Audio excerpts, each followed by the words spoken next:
Welcome back. Now, all across the country, there are scores of federal government projects at different levels of completion, or some even abandoned. In most cases, citizens have little or no idea about these projects, and there's usually no way of monitoring the progress made on such jobs.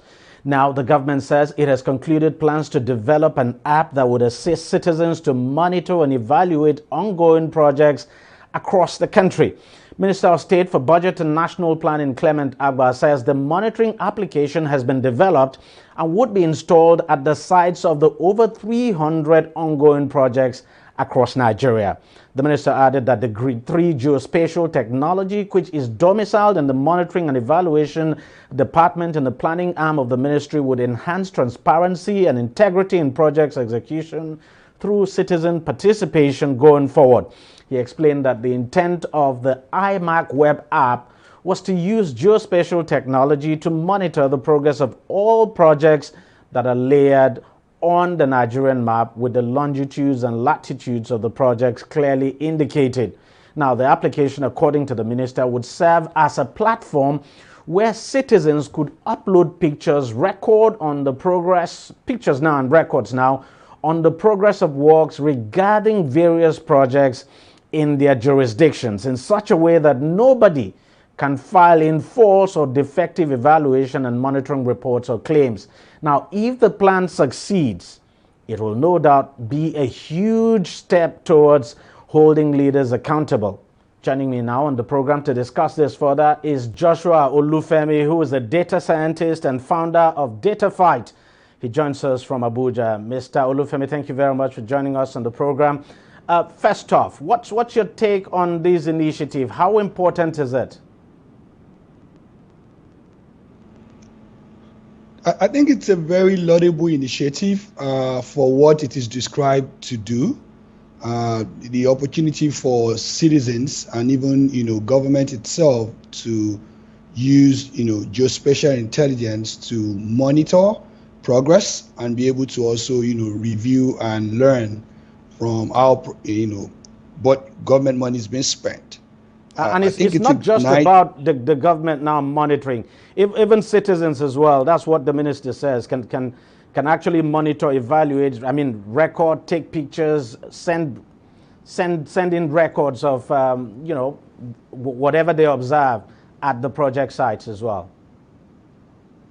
Yes, so I think at the level of citizens, the idea is that whatever citizens are reporting, you can match it or verify it with the technology that government wants to deploy. So you're just, having the ability to compare, what is being reported by citizens. What you've had before now is where citizens and civil society will go on the field, you come back with different results or different, a report of what they saw on the field. So government going forward to also then complement that or consolidate that effort, I think it's a laudable thing. Let's talk about that citizen let's talk about that citizen aspect of it. Just how crucial is this for the citizens? Because we often hear of people complain. I mean, people out there, citizens, complain that they're not aware of certain projects, or even where they're aware of certain projects, that those projects are never executed. And at the end of the day, the government goes on to pay for such projects. So how important is it that the citizens are being brought in now to serve as another eye now on the execution of these projects, and to ensure that there's transparency, that the issues of corruption are exposed and all of that?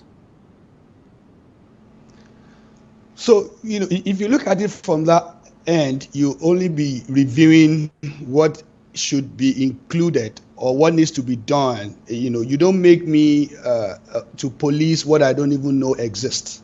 So there are different levels of interventions that government needs to still bring in. First, even from the point of needs assessment, you are ensuring that you're using the geospatial intelligence or the GIS technology to track the longitude and latitude of projects that citizens say that they want. The other is that when you're giving the budget document itself to citizens, you are also ensuring that the location data is also included. And I think that that's another level of work that government needs to do.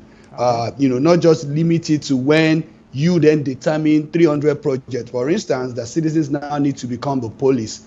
But at the end of the day, overall, it's like I said initially, it's not a bad start to want to engage citizens in helping you to track, because at the end of the day, the benefits or the outcomes of these projects when they are implemented is to also service or to serve citizens at the end of the day. But you need a lot of awareness that needs to be done. First question is, over 100 million Nigerians are not connected digitally.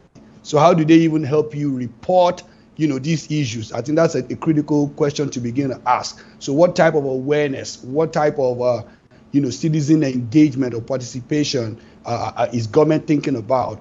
But you can imagine that existing infrastructure such as civil society monitors, talk from, PTCIJ, PPDC, budget, and the rest of them may be able to leverage this type of technology to consolidate or to also, proliferate the use among, grassroots citizens. Otherwise, I think that there's still a lot of work that needs to be done to ensure that citizens, come on board.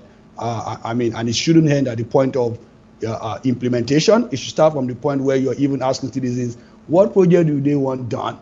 And when you have gotten that information and it has gone into the budget document itself needs to stop being a PDF document. It needs to now become a machine-readable document that can then incorporate, the longitude and latitude, which is the geospatial data that is necessary. I mean, it's a good thing that this is also coming at a time when the federal government says it is making plans to widen the broadband in this country to ensure that internet broadband now gets to every part of the country. But let me ask you this: beyond the federal government, isn't this something that states should also begin to copy and try to do at the same time as well? Because look, federal government projects, just around 300,000 ongoing projects, as the minister said. But when you go to the states, we have 36 states in this country. I mean, there are just abundance of projects in states, and these states too. These projects too would need monitoring, and these projects would obviously benefit from initiatives like this. Thank you very much for the question you've asked. It's an interesting question, and I think you're actually doing a call, to action for the federal government, not to only, engage state government to also use this, app. I think that you don't need all the 36 states also now going about deploying or developing or paying money to use the same technology. You can easily just, I don't want to say domesticate, but allow states to adopt or, and bring them into this platform to also be able to use it for citizens. Because the grassroots, governance and, public service is done at the local government, at the state level, much more than the federal level. So we should be looking at how do states government also take advantage of this technology, especially because it's not totally, 100% government funded. You also have the support of UNICEF, in using this technology. And we should be looking at, how can subnational leverage the same technology, not to think of now setting up some billions of naira that each state now wants to use to do this. And that's another thinking for federal government. How can we ensure that one technology can be used by state, local government, and the federal government to achieve the same result? Joshua Olufemi, data scientist and founder of DataFight, thank you very much for joining us on the program, and thank you for your contributions. All right, we'll take a short break and we'll be right back. Opinions are free, facts are sacred, but truth is universal. How, in practical terms, can we, for instance, de-escalate the tension? President must see himself as the president of the Federal Republic. We know where the enemy is. 3 places: the Lake Chad Basin, the border area between Nigeria and Cameroon, and then the Sambisa Forest. On DEJI360, we give you a complete dose of everything: opinion, facts, and undiluted truth. I hardly believe what politicians are saying in this part of the world. A new Nigeria is possible, a future is possible. We delve into the issues, dissect it so that you can understand it, and use it to take action. I don't think there's any need for any governor to look for grant for ranching. DEJI360, dissecting the issues.